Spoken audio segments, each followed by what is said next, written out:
Up to. All right.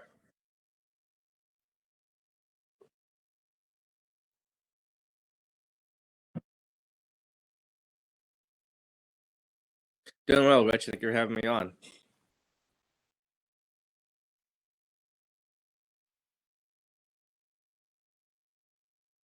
Oh man, I feel it's been it's disheartening just because he promised us so many things, and I'm not surprised. I think so many people are surprised, but I'm not personally surprised that he hasn't lived up to his words, right? Promising to $2,000 check, and now it's a $1,400 check. He hasn't even spoken about Medicare for all, for public option. That's something he was working on during his campaign, was that he supported a Medicare for all, the public option. He hasn't even talking about that since taking office. And then with what's going on in Syria, we have so many problems over here. We can't eliminate student debt. We can't get COVID relief, but we're able to drop bombs on his own premise just because he's a president. It's ridiculous.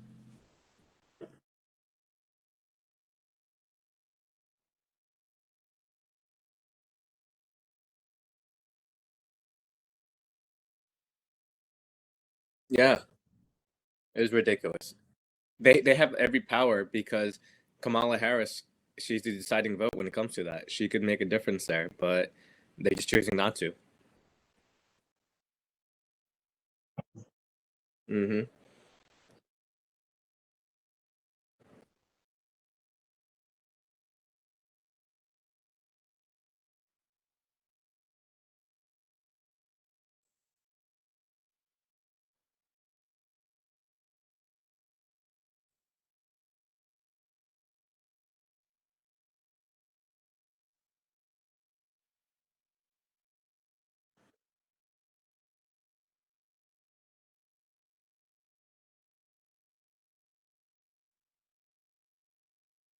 Yeah, I mean, I'm not sure how it works in New York State when it comes to impeaching a governor.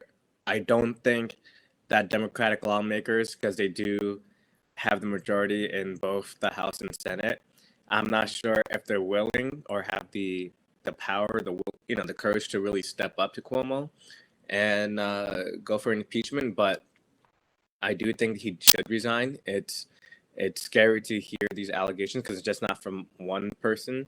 It came from multiple women.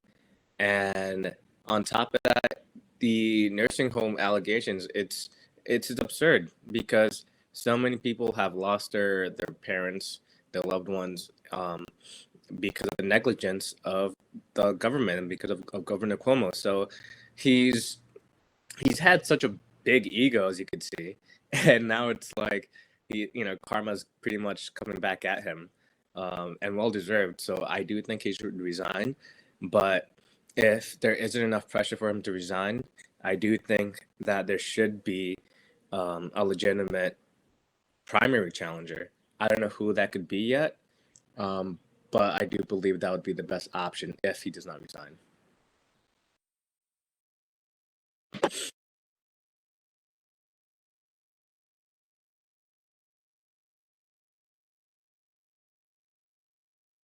Mhm.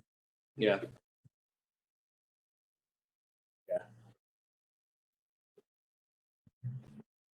yeah,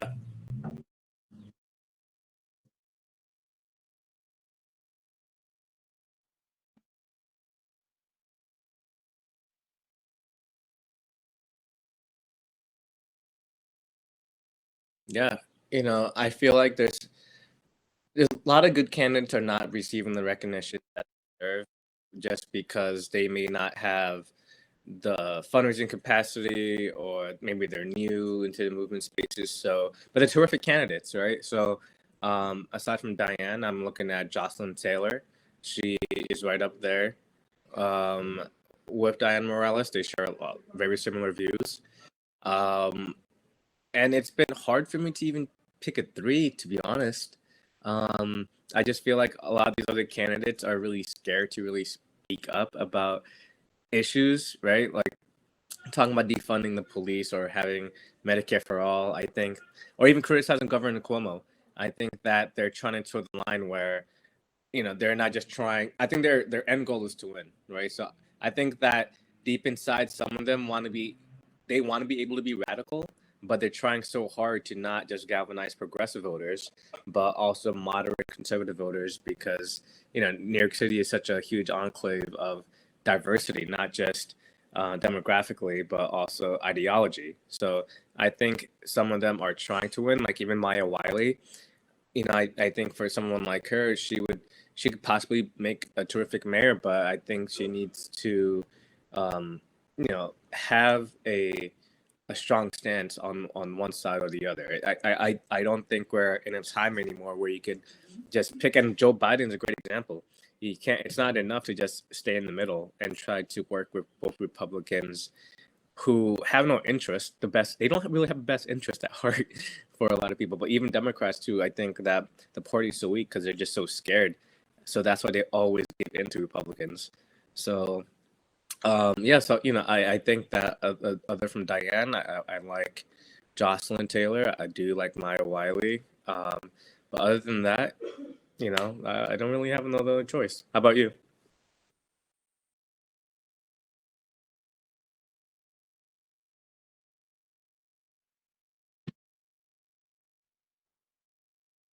But who would you have? Mhm.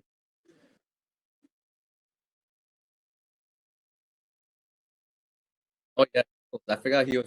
I'd rank him too.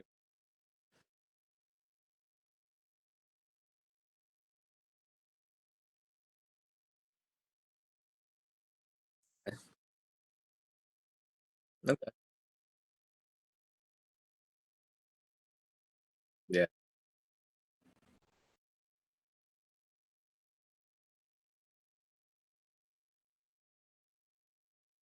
yeah,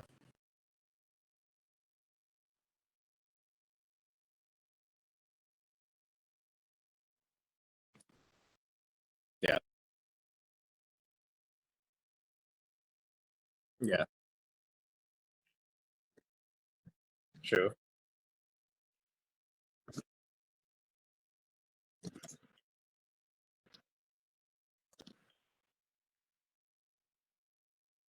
Mhm. I agree. I agree. Especially when it comes to housing. I think that's my biggest concern. Like we have such a housing crisis here, and I'm afraid that he is the kind of mayor that would go with the real estate developers and side with them. And we would already have a affordable housing crisis. We don't need that to be exasperated in a time like this in COVID.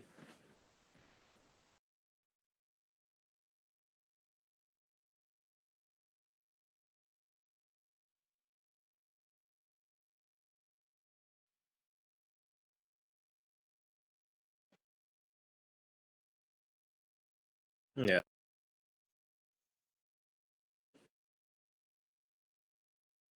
yeah.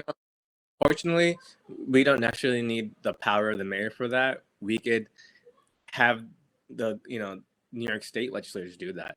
So, and I think that eventually, with legalizing cannabis, right, is a new issue because New Jersey just did it. So it's probably going to happen here in New York, and I think that as more progressive changes happen in the surrounding areas of New York, it'll start touching New York. So I think that we'll get there eventually, regardless.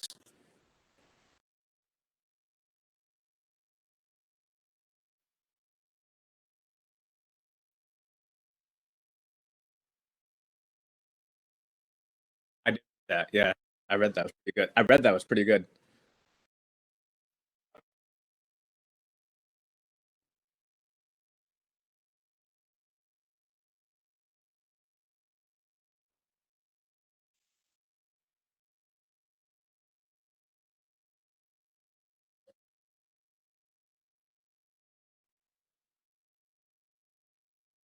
It's not really what went wrong.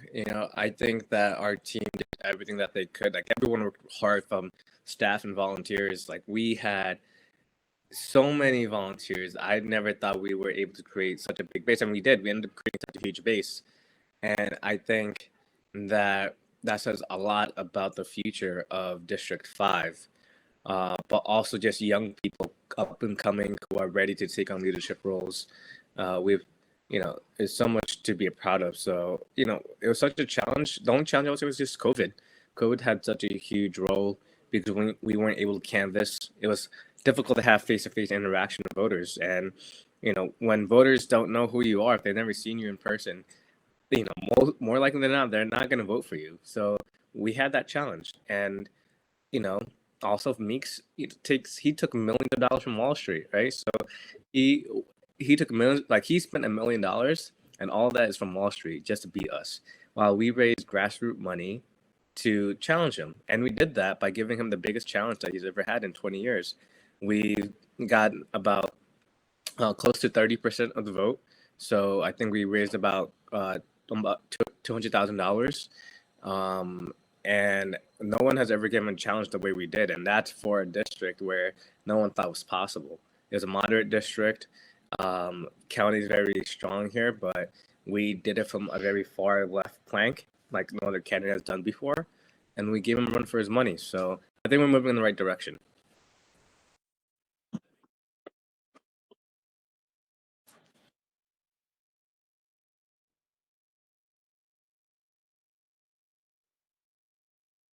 Yeah, true.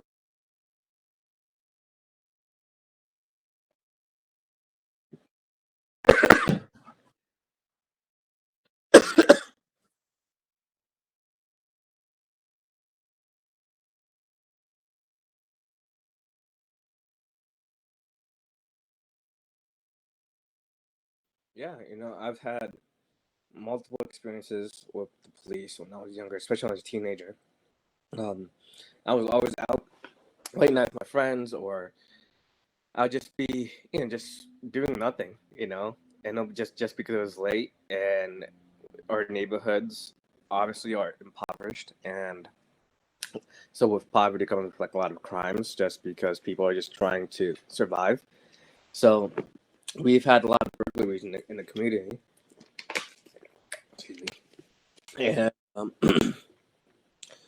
I remember the first time it happened, I was coming home from the mosque, and I was like 17 at this time, and the police had stopped me, and they thought I was like one of these burglars that are going around the neighborhood because it was late night, and I'm like, I'm just trying to go home. I'm like a block away from my home, and they held me. Well, it felt like 30 minutes, taking out my wallet, just pretty much scaring me because I was a little kid, and that was probably the first and worst experience I've had with the police. Like I didn't think I didn't know what was gonna happen to me that night, and I've had a few more interactions over time, but fortunately it hasn't been as bad recently.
I think that whether it's capitalism or socialism, there can always be a time when an authoritarian takes over, you know, and that's the problem with these systems, is that it's not democratically united for the people. So when you have one person in charge, they make all the decisions for the people, which could be harmful, right?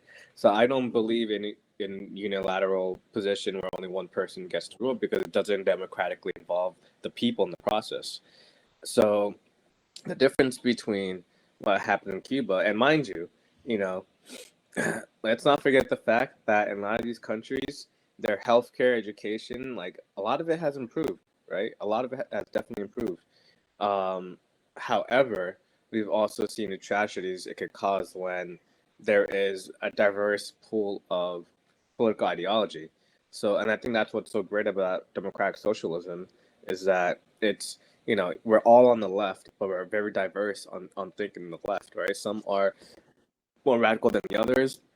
Others are trying to be more practical. And I think that we all have a lot to learn from one another. So which is great. So I think we need that in America here. So it's something that could work. And I think that it's time for people just to embrace it. So I think that's the difference, right? Where it's not really about just one person being in power. So everyone's so focused on that, on just the one person, one bad person, and then all of a sudden socialism is bad.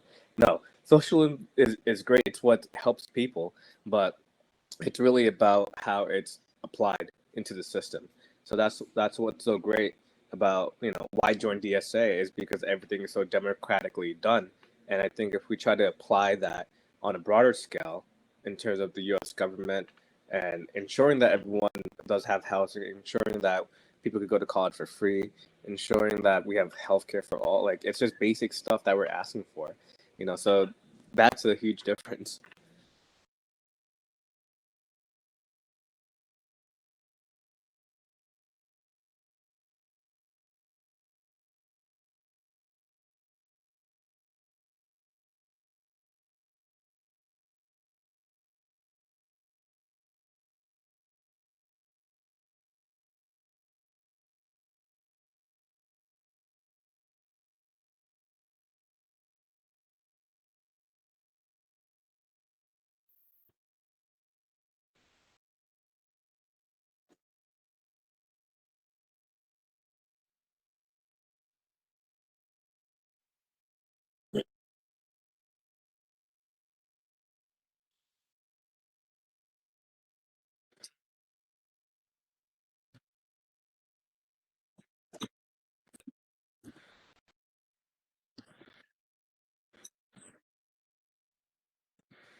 You know, yeah. Crazy thing is that before I became a Democrat, only how many years ago has it been? Wow, it's only been 2 years already. Before I became a Democrat, sorry, 3 years. I've only been a Democrat for 3 years. Before that, I was an independent because I do believe that we do need a third party that's viable, right? And I had to make the switch because I was helping out AOC at the time, so I needed to switch to being a Democrat in order to petition for her, and then also just getting more involved within my own local district. Like we live in New York State, where 85% of the people are Democrats. So you really don't have much of an option when you live in districts where they're heavily blue. And if you want to have a say and be able to participate, make your vote count, unfortunately, New York State only allows, um, they don't have open primaries. So you could only be Republican or Democrat. You don't have much of a choice. And there aren't a lot of independent candidates or viable independent candidates just because we don't have the infrastructure yet and the power and the base. But I do believe that most people are independent thinkers and would like to be independent voters. And in order for that to happen, we need states and also federal government to allow that to happen. We need an open parliamentary system where we have multiple parties being able to participate because we should, we preach diversity, but we are afraid to have third parties that think differently from from the two party system. because it takes power away from the two-party system. And Democrats and Republicans know that once that happens, then more likely than not, neither party won't be as strong anymore. So I think that's where the issue lies, is that there's a lot of power play. And a lot of these Republicans and Democrats are scared for independent thinkers to come in because they know that most people are independent thinkers, independent voters.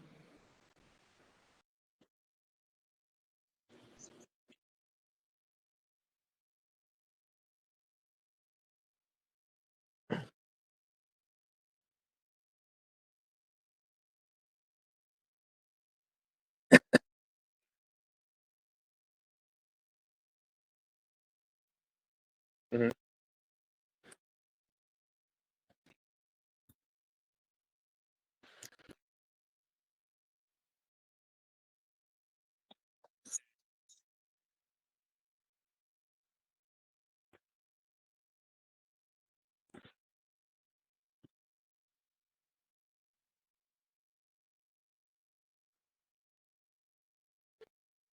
Thank you.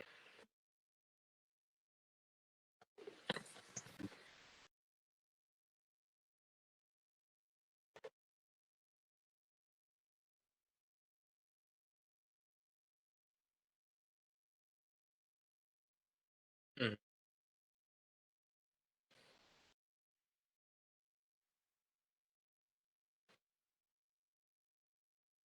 Yeah.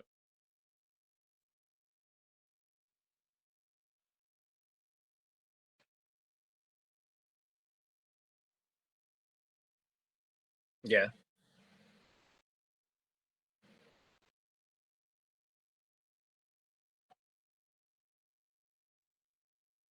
Yeah. No, it's definitely gonna be interesting.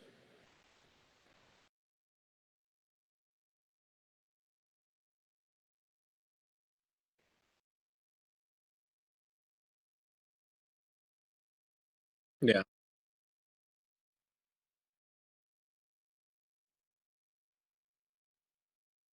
Absolutely.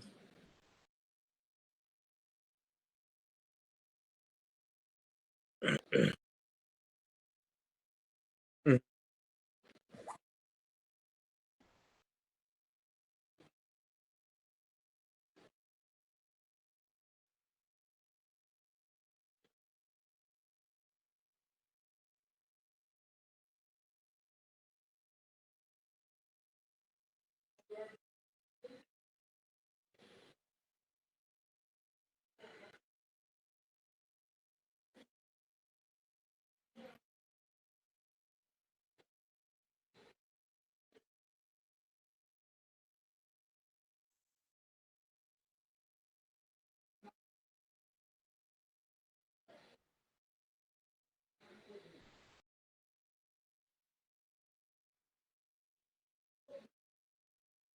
Mm.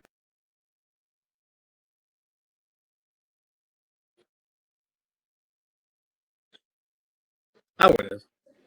I feel like I would have, and I think a lot of people would say that just because it's easy to say that because we're not actually in the inside, So I would I would of course first vote just because what do I have to lose? If I'm an incoming freshman, I know that you know what if we were able to put force a vote, would at least have the conversation, and I think that's really important, is to have the conversation.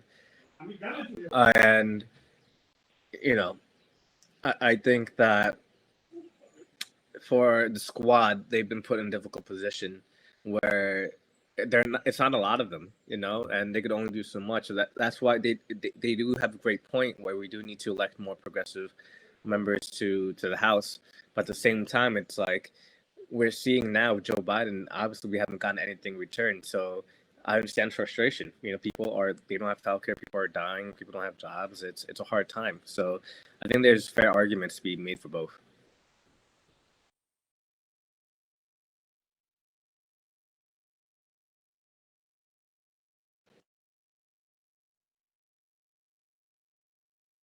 Hmm.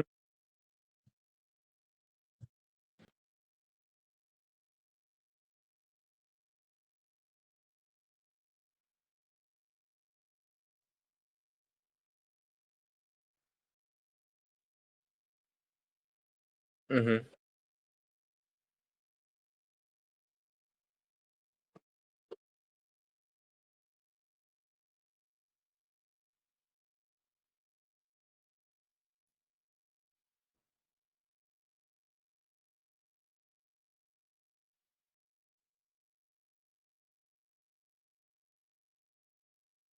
Yeah,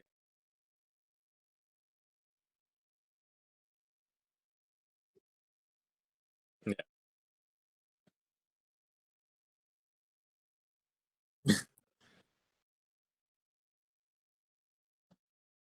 thank you.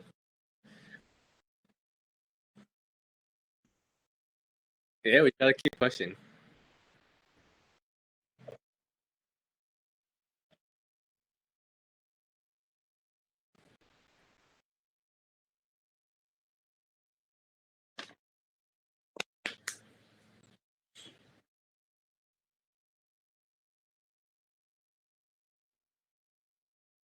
Yeah, I do. He has a really important role here, so I think that he's going to utilize it to the best of his ability. Um, so I think it's great just because he has such a huge responsibility in making having the final say in a lot of these votes, deciding where a lot of this money can go to. So it's such a huge role.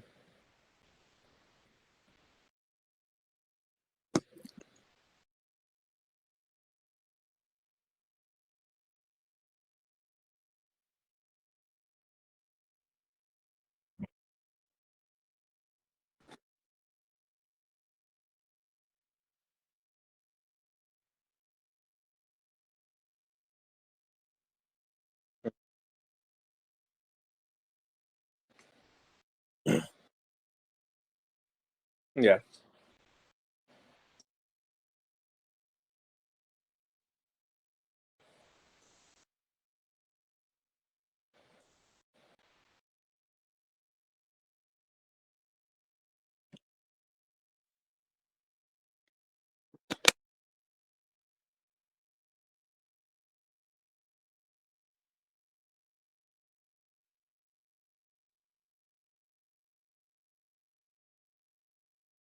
I like Jumaane Williams. I think he could put up a good challenge. Like he he didn't lose the lieutenant governor race by a huge margin. It was pretty close. So I do think that he has a shot um, at challenging him. So I know where his head is at, but I think that he would be the best candidate to take on Cuomo.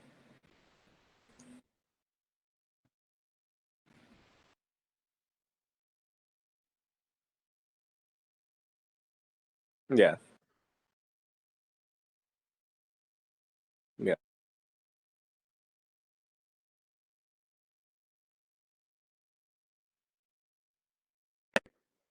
yeah,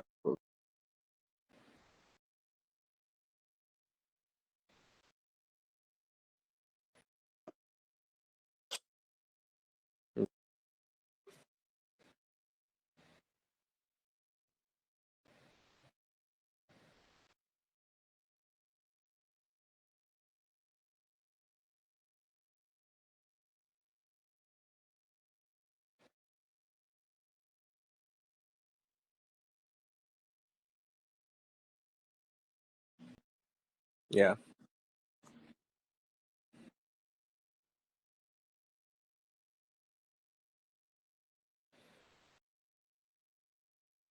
yeah. It's gonna be some huge changes.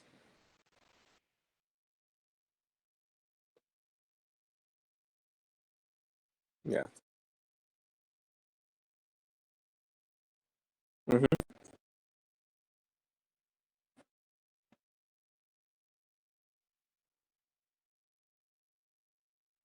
yeah,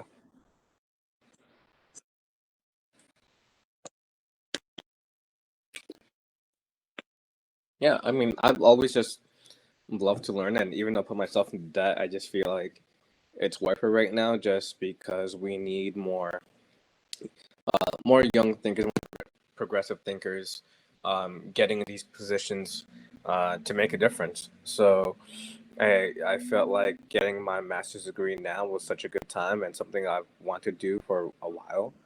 And the international relations is such I think it's the most underappreciated but most important um, role that is out there for any young student to be involved in, because I do believe that at the end of the day that international relations is it it has it develops relationships, but also it's what makes the world and economies and relations work. Like that is the central role um, of how government, like it is the most important thing that helps government keep power. It's these are the things that really drives the country and creates their identity, right? So when we talk about the superpowers, when you look at China, when you look at the U.S., they all base, and Russia, countries like these, they base their power on their relations with other nations. They base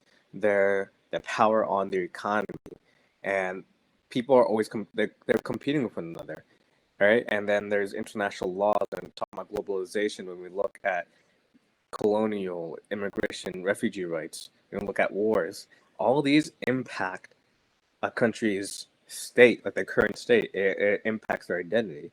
So international relations is so important to understand, because when we have a grasp of how these mechanics work, how these governments operate, because it's just not internally that impacts us. It's how they handle things outside of the U.S. soil that impacts us. And people need. I feel like that's what people need to understand in order for us to get to where we need to be, which is a more democratic state.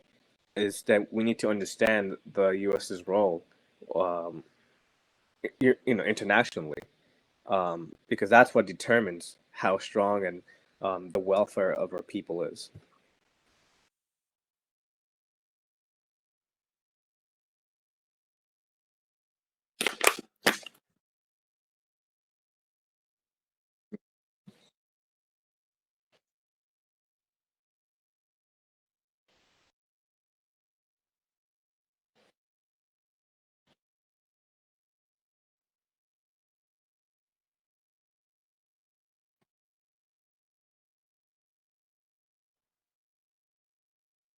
Yeah.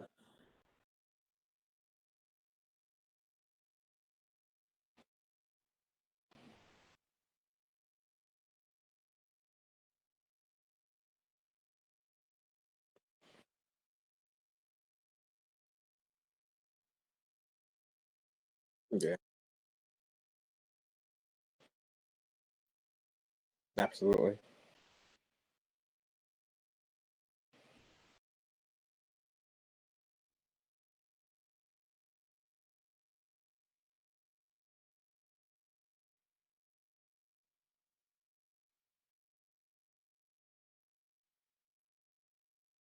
Man, there's so many. um, I obviously BNC was the first group to come out endorse. Nassau DSA was huge. Nassau DSA is pretty cool because no one really thought about leftist progressives being out on Long Island. There's that stereotype, but that's not the case. I think we're seeing a growing population in that. Um, there is Long Island activists. They came out. There, a couple of labor groups that came out and supported us. Um, yeah, and so I think the biggest endorsements, aside from that, just been the volunteer base. People from all, which was terrific. Um, so it shows there's a lot of faith in the movement going forward. So I'm proud about that.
I think they're all different. I think they're all unique in their own ways, but um, I am most close. I'm more closer to Cori Bush just because I've been inspired by her story and I've gotten to know her through BNC. And even working, I went out there twice. Not just 2020, but I went back in 2018 as well to help her out. So just seeing how much we were able to push the needle and then finally get her campaign to win was just incredible. So uh, I think that she's radical and she's the kind of voice that's needed in Washington right now.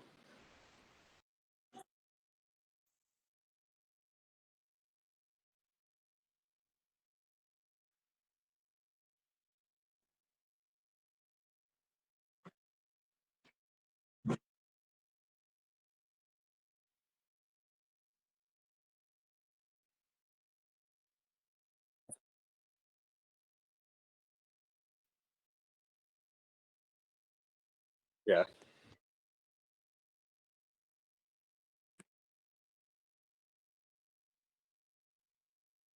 right. Exactly.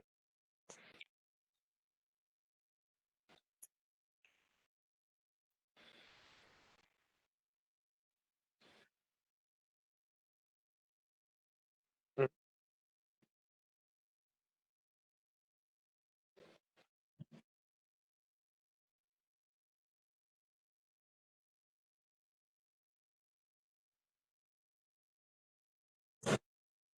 Yeah. So my parents came here shortly after the liberation of Bangladesh.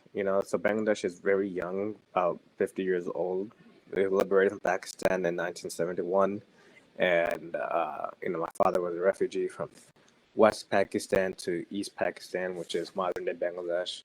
And when they got here, my dad had nothing, and he worked in fast food. He was trying to go to school. He had family back home, so he was working and going to school, but also sending money back home to his family.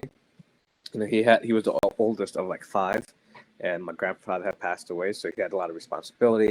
And my mother, she was the youngest, and for her it was so hard for her to assimilate to U.S. culture because at the time, not the languages were spoken, right? There wasn't a lot of Spanish speakers. There weren't a lot of Bengali speakers. It was not that common at that time.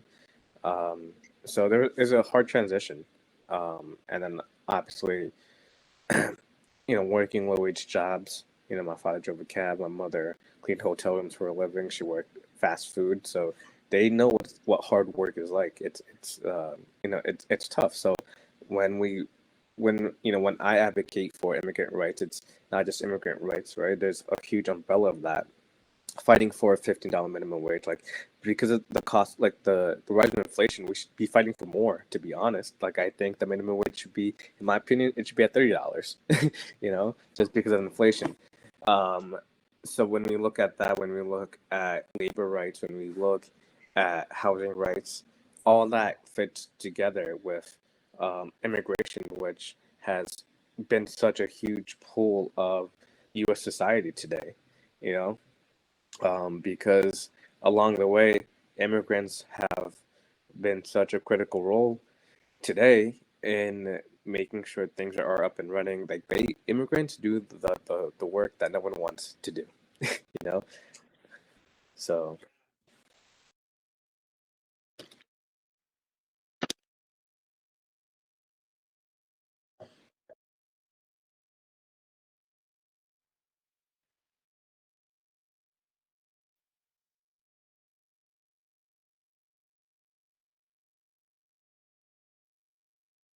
mhm.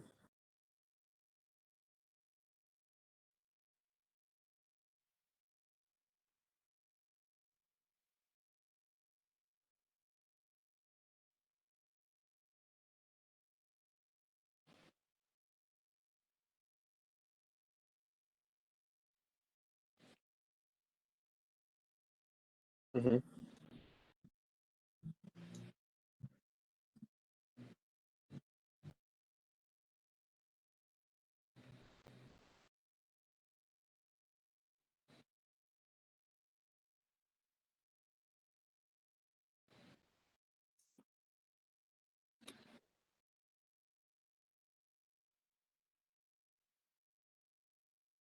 I agree.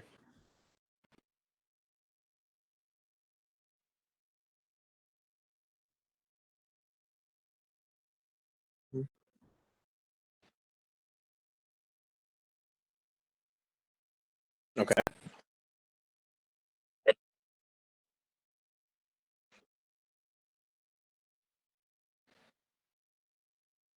Okay. Nice. Nice. What are you looking to do afterwards?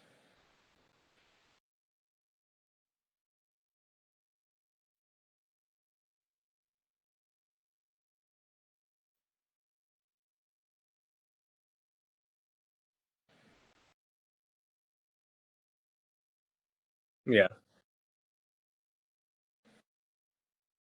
Yeah. Okay. Nice, man. Good luck with that. No problem.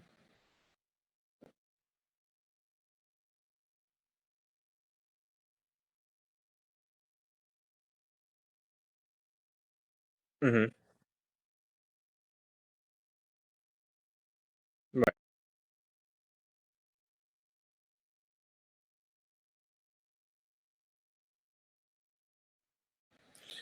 Oh man, I feel like I'm really good friends. Like I like all of them, But you suggesting Queens? Oh, yeah, that's easy then.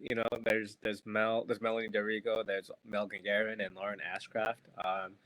We we're all like best friends with one another. We're always like texting each other every day, so it's been pretty cool. Um, everyone is we're just so unique in our own way, and it's just cool that we're able to share a bond with our experiences. So yeah, we're pretty cool people.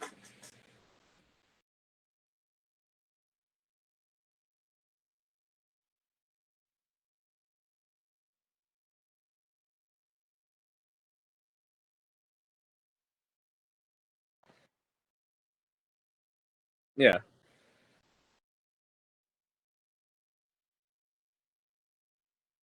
yeah, I think so for sure.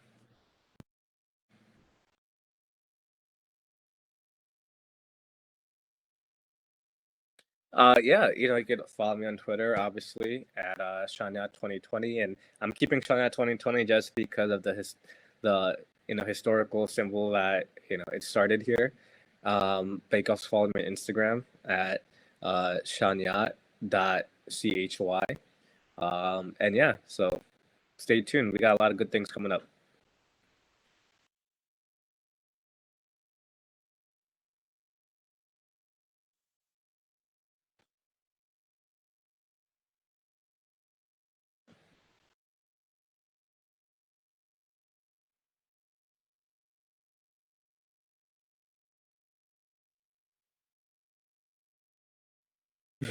All right, we'll do. All right, take